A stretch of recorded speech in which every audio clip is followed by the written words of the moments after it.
Nostalgia is a hell of a drug, and it's a drug we've been hopped up on for far too long. It's been so long that I'm beginning to wonder if we're even on it anymore, and if we've just started to hallucinate. There has been a lot of revisionist history going around in the gaming space. Seems like just about every game to exist is the best game ever made, or the game that killed my dog and framed me for tax evasion and therefore must be destroyed, or it's the most underrated game ever, or it's the game that needs to come back. Shut up, that video is justified and made for an entirely different conversation. We need more Lollipop Chainsaw, damn it. But once again, the volume of this conversation has exceeded so much that the speakers need to be torn out. I think the breaking point for me was when Limited Run Games, the online store that specializes in 2-year shipping, announced remasters of the Gex games. Yes, Gex. That talking gecko who spouts enough outdated references to make Family Guy blush. Is there truly demand for these games? Seriously? Either Limited Run doesn't know how to discern shitposting memes from genuine admiration, or they think the meme lord base is so huge enough that it'll be enough to profit from this. I don't know. I don't take 2 years to ship a product to my customers, so how could I know? I don't know how this damn market works anymore. And that's what brings me to this video's topic: false nostalgia. I've been talking about this with a few friends both in and outside of the gaming media and industry. There's been a lot of remembering, but it's getting out of control. It's become schizophrenic, to the point where folks are starting to advocate for games to come back when they never had a future in the first place. Again, we have now reached a level of ludicrousness that Gex is coming back. Gex. There are plenty of other N64 and PS1 games to bring forward. Why Gex? The easy out in this discussion would be, well, Ty, just because you don't like it doesn't mean everyone else feels the same way as you. And yes, that's true. I'm sure there are some Gex fans out there, and I hold the same belief with several aspects of my life. I'm all for different perspectives, and every piece of entertainment can speak to someone in a vastly different way. I am all for that.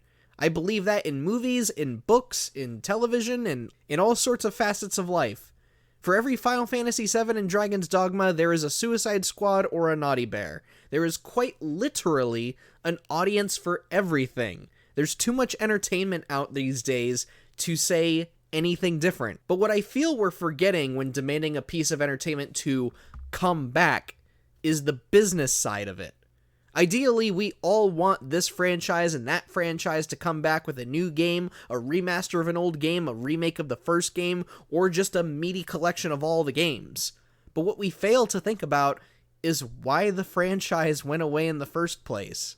Money talks, okay? That's no secret to anybody who has a general understanding of how business works. Cash flow says a lot more than internet posts. But when money stops talking, that's when the death knell is the loudest. And that's what brings us to the recent news regarding Dead Space. After years and years and years of us shouting for a new Dead Space game, we got a remake. And it is fan-tastic. I bought my copy. What about the rest of you? Crickets. Apparently, Dead Space did not sell as well as Electronic Arts had hoped. It supposedly sold only 1 or 2 million units. In the eyes of customers like you and I, that should be a resounding success. But today's economy says different. The cost of living and resources and business in general has gone up. Inflation is outrageous, and money is being mismanaged by all sorts of executives.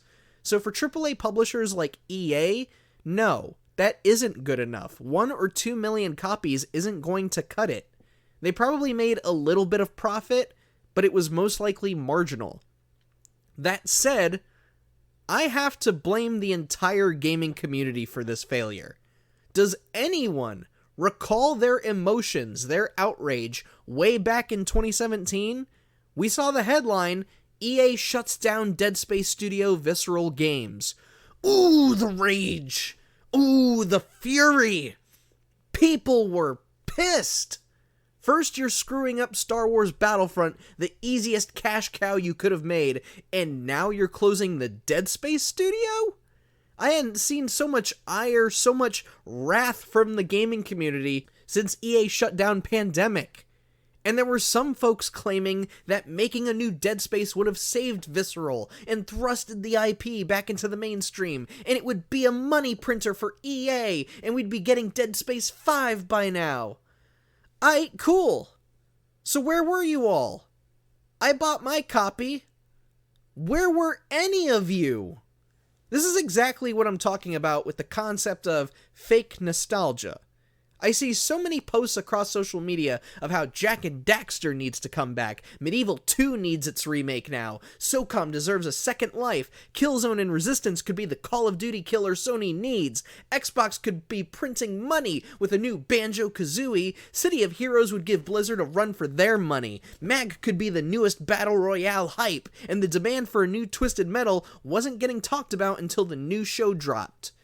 And yet, when the most recent entries for all of those franchises dropped, where were you all?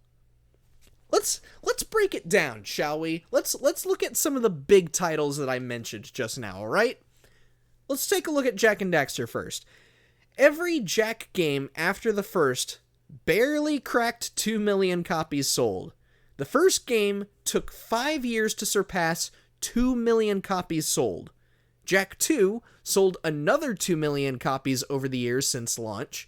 Jak 3, Jak X, The Lost Frontier, the PS3 collection, and the PS4 ports have never had their individual sales numbers shared by Sony, and most publishers only share numbers when the games are selling off the shelves.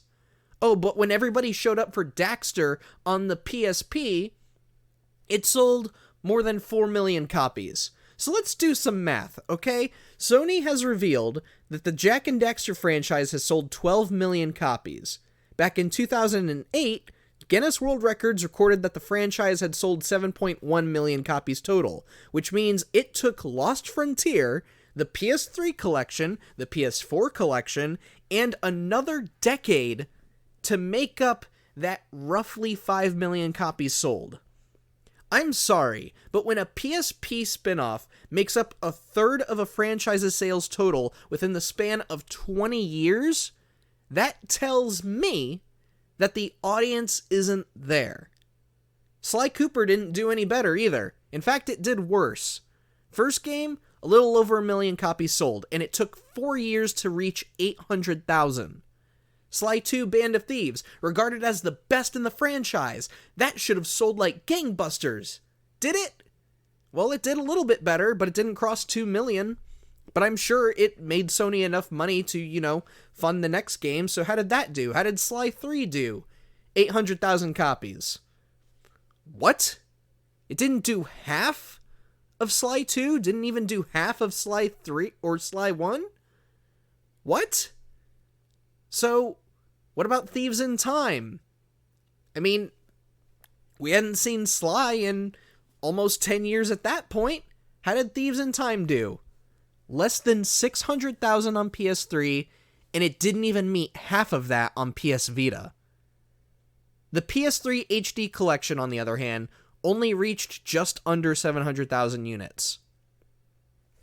So, we've been wanting a Sly game, yet none of us show up for any of the games. What the hell? Well then, by your logic, that means Ratchet shouldn't be around either. Wrong-o. The reason we've had so many Ratchet and Clank games is because they sold. Just look at the first 4 games. Ratchet and Clank, Going Commando, Up Your Arsenal, and Deadlocked. Those 4 games alone sold 12 million copies. It took Ratchet and Clank 4 games to reach 20 years of Jak and Daxter in terms of copies sold. 4 games. People showed up for Ratchet, and they continued to until the end of the PS3. We did not show up for Sly or Jak. We just didn't.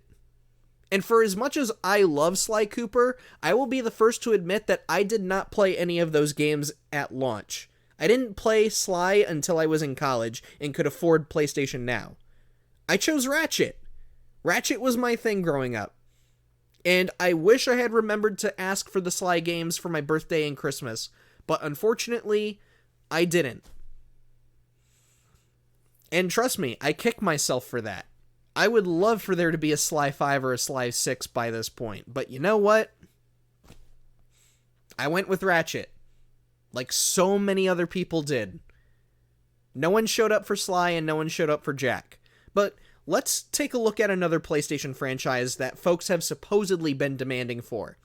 Twisted Metal. It's been dormant since 2012, and we got the TV show last year. TV show's great.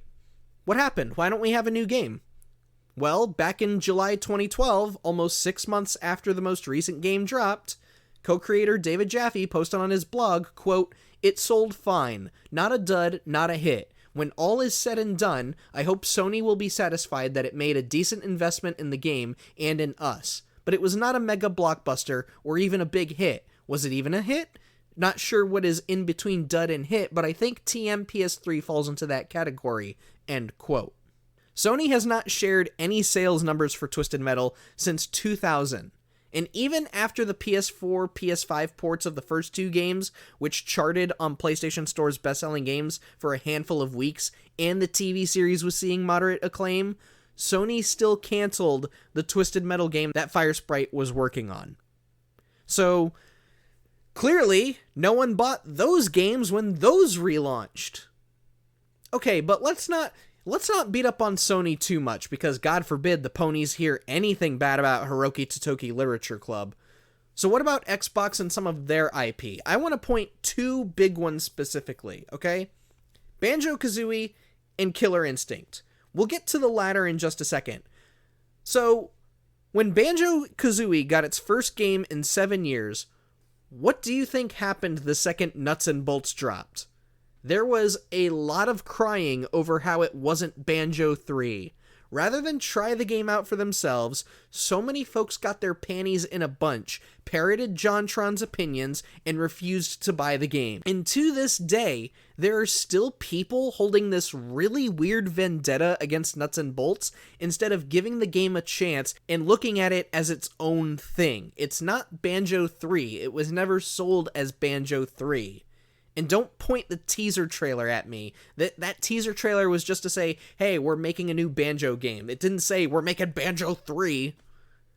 It's a teaser trailer. Just play the game as its own thing. But for some reason, people have the same level of hatred towards this game as Scooby-Doo fans have towards Velma. The difference between the two is that Velma deserves the hate. I watched it just recently, so it's fresh on my mind. It actually is the worst TV show I've ever seen. And I've seen some really, really shitty sitcoms. But anyways, back to the topic. Nuts and Bolts would only sell 760,000 copies. Okay, so if fans hated that, well then what happened when we got the Xbox Live Arcade versions of the old games? Banjo-Tooie doesn't have any sales data shared. Oof. Well, what about the original? That had to have sold at least a fraction of what the original N64 game sold. It sold 3.6 million copies on N64. So, what about the Xbox version? Oh, only 10,000. Wow. Well, maybe that number increased when Rare Replay came out, and you could play not just Banjo, you could play Conquer, you could play the old Killer Instincts, you could play Grab by the Ghoulies, you could play Blast Corps and Jet Force Gemini. So many gems. Nope. No one bought Rare Replay. Oh, but what about Killer Instinct? Man, that 2013 reboot, that was so awesome. That was so big. Killer Instinct, that was a huge fighting game series in the 90s, man. Another Rare classic that so many of us grew up with. And that 2013 reboot, it had to have seen a massive resurgence, right? You got all the fighting game streamers like Max and yeah. I'm gonna tell you this right now.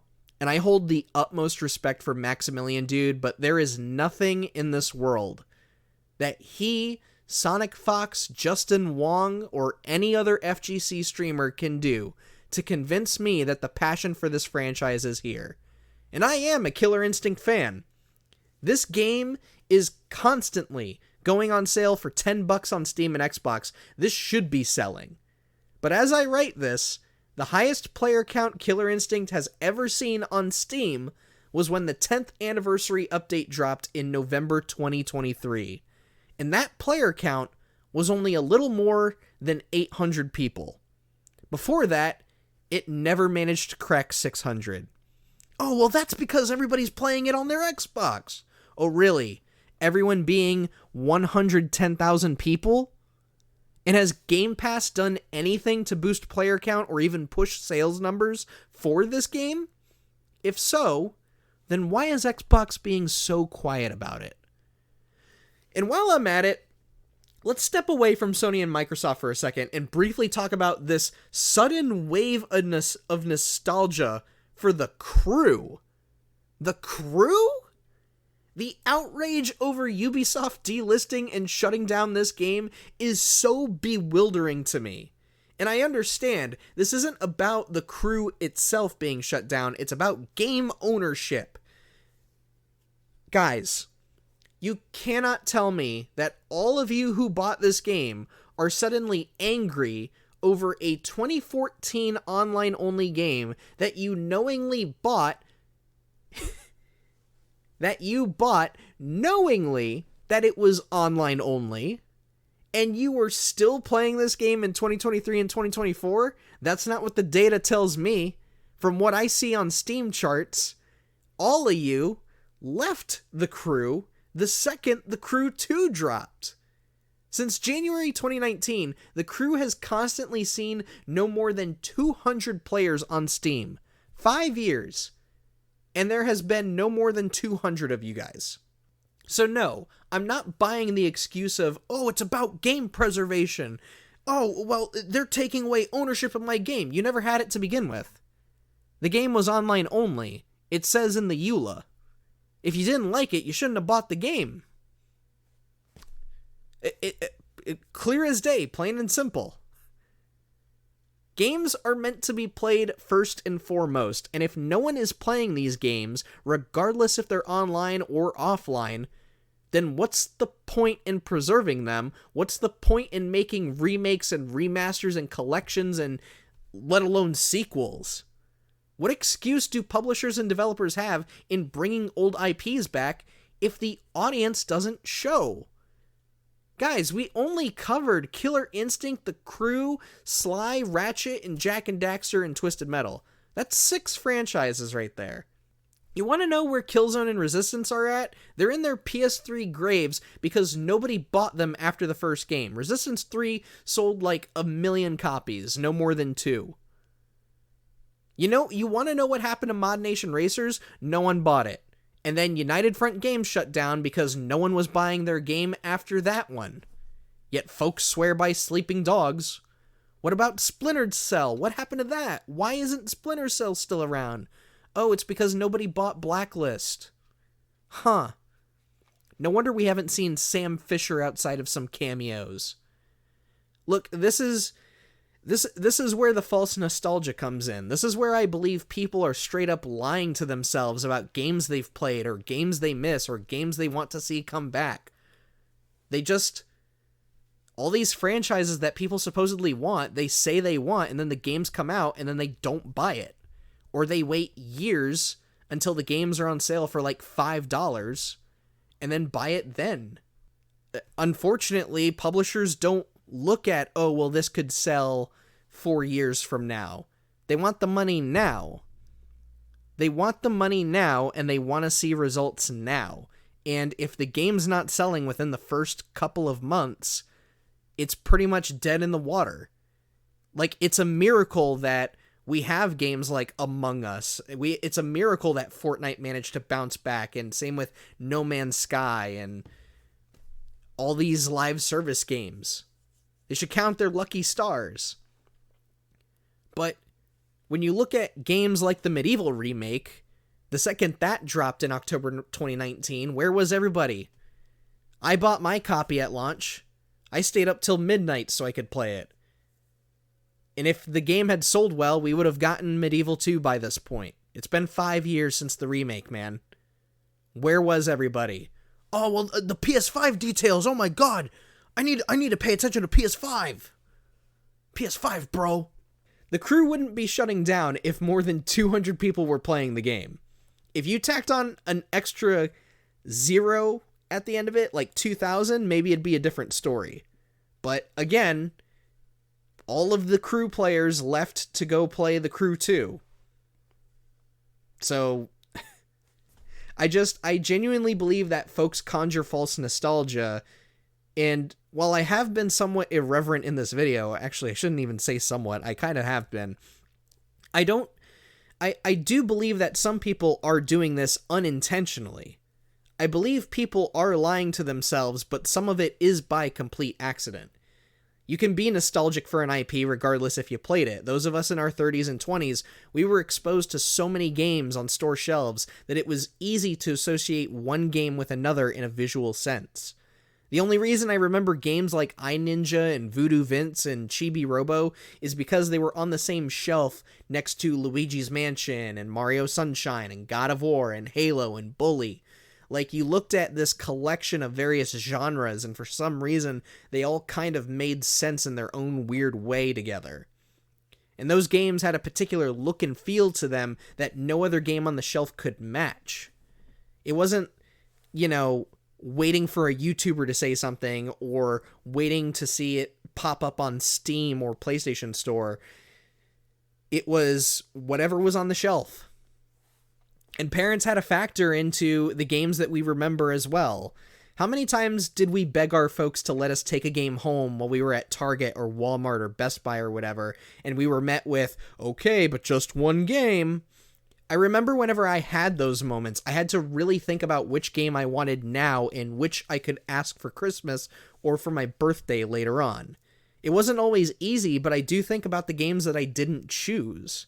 I would even think about the games I couldn't choose since I was one of 6 kids in the world who had parents that followed the ESRB ratings. Because of those moments, I wonder what games I would be playing if I had chosen Sly Cooper or Killzone instead of Tekken 5. Or if I had chosen Brain Age over Looney Tunes Duck Amuck. Or if I wound up grabbing Another Code or Hotel Dusk instead of Zubo or Sonic Chronicles. Would I love those games to come back and have a new game? Absolutely. I mean, Another Code just got a remake, and I really want to pick that up. Unfortunately, my hands are tied right now because we have so many new games coming out. But I'm also not going to sit here and advocate for games like Hotel Dusk or Brain Age when I never really played them from the get-go. And I'm not going to pretend that making a new game with these IPs is going to suddenly revive them just because gaming is bigger than it ever was. At the end of the day, there are reasons that these franchises died off, and 9 times out of 10, it's because it didn't sell. And when games don't sell, publishers look at that and say there's no audience for this. So they don't want to come back to that. Now, I know what some of you are thinking. It's because, the publishers don't know what we want, and it's always their fault. Well, that's not true. I know the first thing that goes into people's heads is, you didn't market the game enough. And that is true in some cases, like Brutal Legend, Lawbreakers. I would even argue Foam Stars is one of those victims. Those marketing teams clearly didn't know how to show those games off properly or market them as they should have been, and those games suffered because of it. But sometimes marketing teams don't need to do much to get games off the ground. Just look at Helldivers 2. Sony was pretty much silent about that game until launch, and now it's one of the biggest games of 2024 so far. It was just a sudden blow up. And maybe it's because there were a bunch of us who were desperate for a new first-party PlayStation game in 2024, since it doesn't seem like we're gonna get any more. At least for the remainder of the year. I know that there's like an Astro game in the works, but that's besides the point. Another easy finger point that I always see is, you didn't make the game we wanted, so we aren't buying. Most of the time, this sentiment is uttered because the devs or publishers decided to try something different with a spin-off, or they put in a new mechanic or something like that. And there are some instances where I can definitely side with the fans on this. Paper Mario is the first one that comes to mind, actually. Why Nintendo has never made another game like Thousand Year Door or Super Paper Mario is beyond me. Like, I will never understand why they went with the direction they did with Sticker Star. That's just blasphemy to me. And maybe the Thousand Year Door remake could be a good reset button. But going back to Banjo, you have games like Nuts and Bolts where it has elements of the main games, but because it's so drastically different, people suddenly have this weird instant sour taste in their mouths. But Nuts and Bolts is a lot like the other Banjo games. The second you finally get to explore the first area, Showdown Town, you can spend a solid hour easily collecting notes and mumbo crates for vehicle parts. The main worlds are there primarily for the vehicles, while Showdown Town is for the usual cycle of exploring and platforming like Kazooie and Tooie were. It's really not as different as people make it out to be, but again, tantrums were thrown because it wasn't actually Banjo 3. What a lot of folks fail to do in this case is meet developers halfway. Most developers, you talk to them, they don't want to make the same games twice. Some have even flat out said it over the years. I remember Todd Howard saying, we don't want to make Skyrim again, but you guys keep buying it, so that's why we keep re-releasing it. And those that do want to make the same games twice, you know who those developers are? They're working at Activision or 2K. They're the ones that are working on games like Call of Duty or NBA 2K, because there's not much work needed on those games. You just polish it up a bit, you update the roster, bring in the athletes for their mocap and everything, and that's it. You call it a day. Look at somebody like Nintendo and how they do their remakes and remasters. It's not them making the same game again. They never just port the game and call it a day. They add stuff to their games. They put in stuff like new characters, expanded campaigns, maybe a reworked game mode, maybe an entirely new game mode, sometimes a new mechanic that makes the game way more fun to play than it ever did before. Or it just simply allows the game to be playable on different hardware. If there's a way to make this new version more exciting than just, oh, we only copied the original's blueprints, they're going to do it because it's more fun for them. It's more interesting for them to be like, oh, well, how can we make this work with this? Like, they're making their own puzzle pieces and having fun with it. And you can look at so many other studios that have this same mindset. Bethesda, WayForward, Ryuga Gotoku, Platinum Games, Grasshopper Manufacture, Double Fine, Capcom, Square Enix, Atlas, Treasure, Vanillaware. Play every game from any of these studios and you'll be hard-pressed in finding two games that are exactly the same. Most of them may be in one particular genre or have sequels that play similarly, but many of them have different approaches in how you play those games just from throwing in one or two new mechanics. And so when a developer is introducing a mechanic that isn't gelling with you initially, maybe take a step back, play the wait and see game, see it in action more, before you start throwing rocks at it. Maybe the games we claim to love wouldn't be dead if we didn't act upon gut reactions every waking moment. We have to meet the developers halfway in some instances. And yes, I know that there are some games where, no, this isn't the answer. Like Suicide Squad, as we just saw recently. Like, as much as I enjoy that game, I know that's not what people wanted. It's certainly not what I wanted from Rocksteady, but I was morbidly curious enough to where I'm like, fine, here's my money. And I found a game that I personally kind of enjoyed. So, they want to go that route, that's on them, but it's... I really hope they wake up and smell the roses again. So then, with all that in mind, how do we fix this? How do we save our favorite games that are here now from ever going away for another decade or two? Is there a way that we can save any more of our favorite IPs from becoming just another drop in the bucket? Well, I would say buy the games, but clearly not enough of you wanted Dead Space bad enough to buy it, like so many of you claimed you did. So is there even a solution? Well, I'm going to answer that. And I'm going to answer that from a very specific stance. And I am a gamer. I'm a player of games. I'm a gaming enthusiast who has seen so many of his favorite franchises drop like flies. I'm almost in my 30s. I've lived through 5 generations of console gaming, starting with the N64, PS1, and Game Boy Color, leading into the GameCube, Game Boy Advance, Xbox, and PS2, right into Wii, DS, 360, and PS3, straight into 3DS, PS4, and Switch. I didn't buy an Xbox One. I ain't screwing with that. And now I got a PS5 and Xbox Series XS. So, trust me when I say this. The truth is, we can't do anything. We can't. There's nothing that we can do as individuals that some of us aren't already doing right now.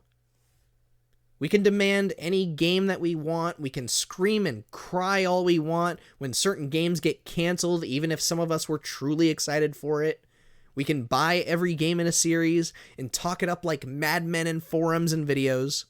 But in the end, we as individuals have no power. Talking about the games we love does help, and buying them at full price does help, and buying them at launch does help, and it can lead folks to trying new games outside of their purview and maybe convince the publishers to give games a second chance. But ultimately, though, everyone is going to buy games in their own best interest, or what they think is in their best interest. And that is something no one has control over. Not us as the gaming community, not the hardcores, not the games media, not even the casuals, and certainly not the developers and publishers. Take it from me, as I said earlier, someone who has seen so many of his favorite games just drop into their graves the second they're out. And it was because there were a lot of games that no one ever heard of, so no one was buying them. Really, if I could, I would will so many games back into existence that the market would be all kinds of what the is even happening.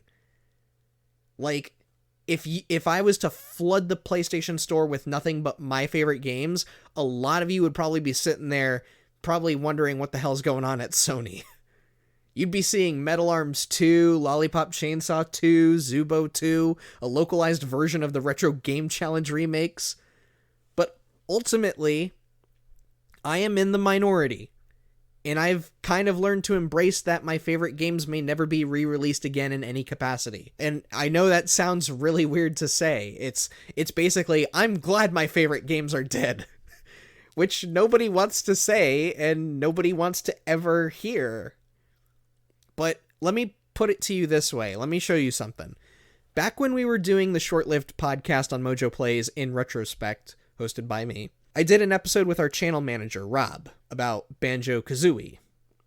And we got to discussing the possibility behind Banjo's return, and I sort of took Rob by surprise when I said this. Like I said in the show, I love Banjo just as much as everybody else does. But I think maybe the reason why I'm sort of glad that it's quieted down a bit is because of the world we live in now, where nothing is truly over. Finality no longer exists in most cases. So it's like to look back and be like, yeah, I got to enjoy a very specific period of games that future generations just won't get to, you know? And it's not for me to be like, man, look at me, I'm so special. Look at this exclusive thing I got to do because I was born at the right place at the right time. It's not like that. It's more of just like, you know, if like I'd be so down if we got one more Banjo game, even if it's a remake of the first game. I'd be over the moon just as everybody else. But I've also come to terms knowing that we may never see Banjo again, you know? And I know that there's the saying, never say never. And that's true. Not everything is truly dead, but we also don't need to milk every single thing into total, I don't want to say garbage, but it's like I look at what Disney's done with Marvel and Star Wars, not to get into that conversation, but it's that, and of course we have God of War with its pantheon of stuff, so now that's never going to end. It's like, it's kind of nice knowing that even though the ending to Nuts and Bolts and Banjo-Tooie, they weren't exactly definitive, they didn't really close out the story, I'm kind of like, do we really need more though? And I still stand by those words. as much as I love the weird games I've played, as much as I love the classics that I've gotten to support, and how I love Banjo and Conquer and Killer Instinct and Metal Arms and Lollipop Chainsaw and Zubo and Retro Game Challenge, all that, I don't know if I would really want any of them to come back. I know Lollipop Chainsaw is coming back with a remaster, but I was just throwing that out there as an example. But the other thing we have to admit is that not every game we grew up playing was good. Not every game we grew up playing was widely beloved by hundreds or thousands of people. Not every game we grew up playing was even played by hundreds or thousands of people. Not every game we grew up playing was big or popular or was selling like gangbusters. Maybe they were in our worlds, but as kids, our worlds were really small and rarely ever extended outside of school or our own neighborhoods. In those settings, the games we talked about with friends were in a more isolated, more concentrated space, a space that was less influenced by expensive TV spots and overly excited influencers that don't actually care for this medium. Back then, if my buddy Nathan had said, "Oh, this game is awesome," I'd think, "Oh, well shit, I gotta go over to his house and check it out with him. I gotta see what's this about." Or I would find an awesome game and be like, "Oh, dang, I gotta get Alex over here to try this game out, because if the single player is awesome, then I gotta try the multiplayer. It's gotta be that good." Word of mouth had a mysterious power to it that no one knew how to control. But if you managed to capture me, you were going to capture almost anyone else within my circle. And the vice versa happened as well. If it captured Alex, it would grab me and Nathan. If it grabbed Nathan, it would grab me and Alex. Like, that's how it worked back then. You and your friends, for those of us in our 20s and 30s, you and your friends, we were passing off games left and right to each other. There was like a cycle happening, and you don't really get that cycle anymore. That's how the games that we grew up playing became so memorable in our minds in the first place. It's because we were talking about it with friends. It felt like everybody in our world knew it, but our world was small. It was very small. And today it's different. And I can tell you from firsthand experience as the oldest sibling in my families. Yeah, I have two families. I grew up with divorced parents. But anyways, my sister and her husband, they stick with their own cozy corner of games consisting of Hogwarts Legacy, PGA Tour, and some old Wii titles to help them de-stress after a long day of work. They are not hardcore gamers like you and I are. They are working class people. They are out there doing the 9 to 5, and when they come back, they just want to hop into their Harry Potter world, or they want to play some golf or Wii Sports or Family Feud or what have you, and that's it. They're perfectly comfortable. I'm sure if I were to ask them, "Hey, are you going to buy another video game ever again?" they'd be like, "Yeah, maybe." But they don't know what to be emphatic over. You know? My brother and his friends, they're constantly browsing Steam for new games they can nab for $10 or less that do something else that nobody is making. Like back in March, I went to go and see my brother, and he showed me some game where I'm like, I have no idea what the hell is even going on here. But he swears the game is awesome, so I'm believing him. As for my baby sister, she has spent the last few years messing around in Roblox, and now she could possibly pursue a career in coding, computer science, or 3D modeling, or all three of those. But the point I'm trying to make here is that those are my three siblings, and they all have vastly different gaming habits than you or I have. You're watching this because you're super into video games, right? Well, people like my siblings probably aren't watching this. I know my brother is. Hey, Zach, what's up? But unfortunately, we as hardcores, we are in the minority, and I'm making a whole video about that. It's not going to be this one. But it's to show that as we get older, more and more of us eventually phase out of gaming. And that's normal. Some of us will never phase out of gaming. That's normal too.